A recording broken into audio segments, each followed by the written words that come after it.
नमस्कार, capital TV Uttar Pradesh का खास शो किस्सा यूपी का देख रहे हैं आप। मैं हूं आपके साथ पूजा। यूपी में मदरसों के सर्वे को लेकर विवाद थमा नहीं था कि इसी बीच यूपी सरकार ने एक और बड़ा फैसला ले लिया है। योगी सरकार ने वक्फ बोर्ड की संपत्तियों की जांच के आदेश दे दिए।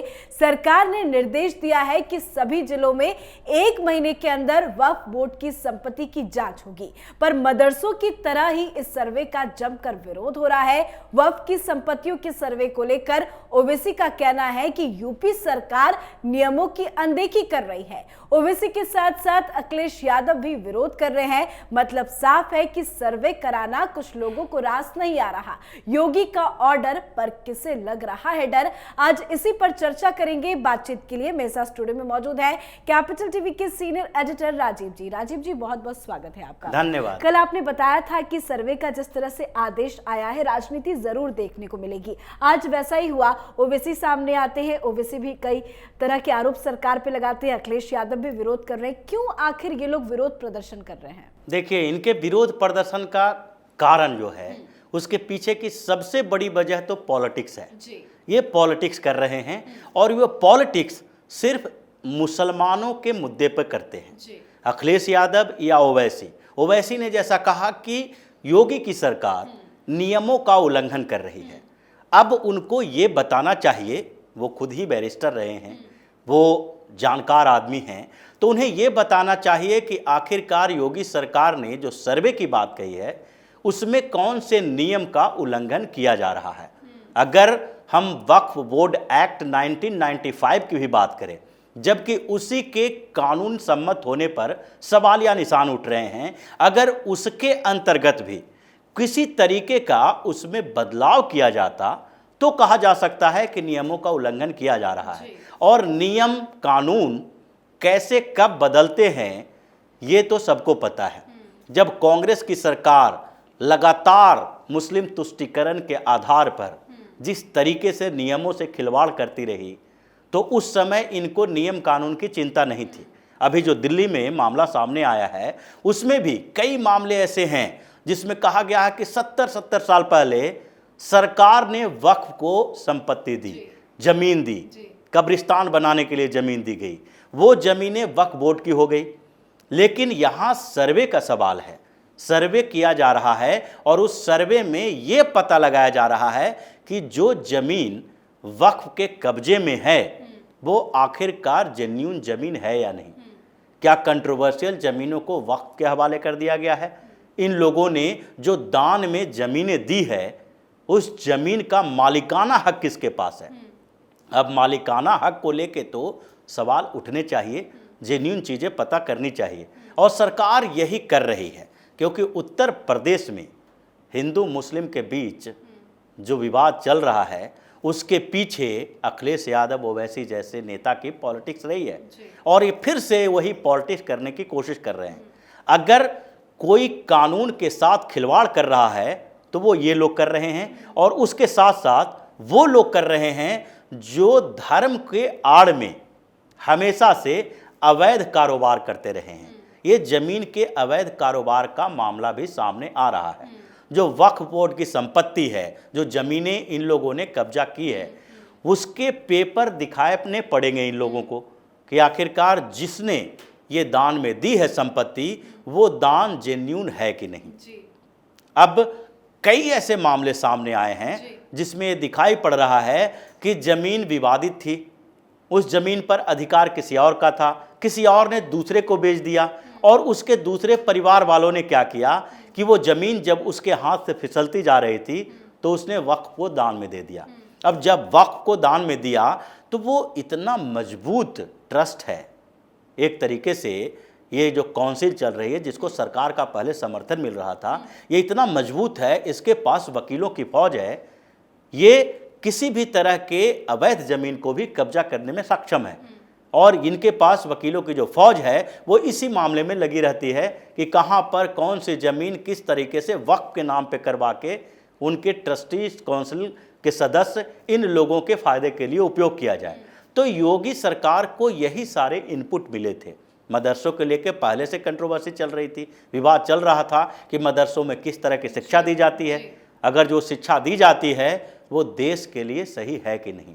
युवा जो भटक रहे हैं, जो जिहादी बन रहे हैं, उसमें इन मदरसों की बड़ी भूमिका है।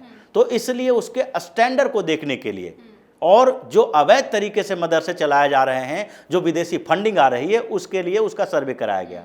और ये सर्वे कराया जो जा रहा है उसके लिए भी ये लोग उसका विरोध कर रहे हैं। लेकिन जहाँ तक वक्फ की संपत्ति की बात है, उसमें पहले दिन इन लोगों को शायद समझ में नहीं आया कि ये वक्फ की संपत्ति का सर्वे कराए जाएंगे तो उसका नुकसान क्या होगा, इस्लामिक एजेंडा कैसे इन लोगों की पिछड़ जाएगी।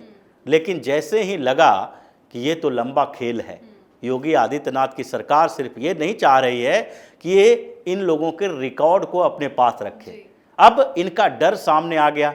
और वो डर इस बात का भी है कि कई वक्फ की संपत्तियां जो है वो अवैध कब्जे वाली है, उसके आसपास के क्षेत्र को कब्जाया गया है, कब्रिस्तान के लिए दान में दिया गया और उसके बाद उसको बढ़ा बढ़ा के कब्रिस्तान के से जितनी ज़मीन थी उससे भी दोगुनी तिगनी ज़मीन पे कब्रिस्तान बना दिया गया।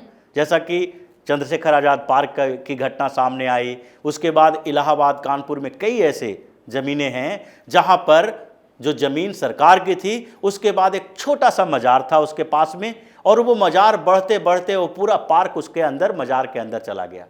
तो ये सर्वे में सामने आएगा और जब सर्वे में सामने आएगा तो उसके बाद अवैध निर्माण को ढहाया जाएगा, यानी कि योगी का बुलडोजर उसके ऊपर चलेगा। लेकिन इतना ज्यादा विरोध हो रहा है कि बौखलाहट में आकर लोग कह रहे हैं कि अब तो मंदिरों का भी सर्वे होना चाहिए, ये कैसा बयान है? देखिए, मंदिरों का सर्वे हो ये कोई दिक्कत वाली बात नहीं है, लेकिन मंदिरों के सर्वे तब होगा जबकि स्टेट लेवल पर कोई ऐसी बॉडी हो जो कि मंदिरों की देख रेख कर रही हो, जिसको सरकारी संरक्षण प्राप्त हो। जहाँ जहाँ मंदिर हैं उसके ट्रस्ट अपने हैं और मंदिरों का सर्वे कराने से किसे परहेज है?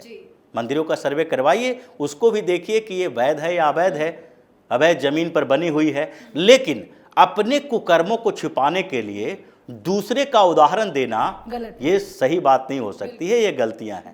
आप अपनी बातें कीजिए पहले, उसके बाद दूसरे की बातें कीजिए। अगर आपके ऊपर ऐसा हो रहा है तो आपको साफ तौर पर कहना चाहिए कि वक्फ की संपत्ति का सर्वे कराया जाए, जितनी जमीन है वक्फ के नाम पर उसको दिया जाना चाहिए।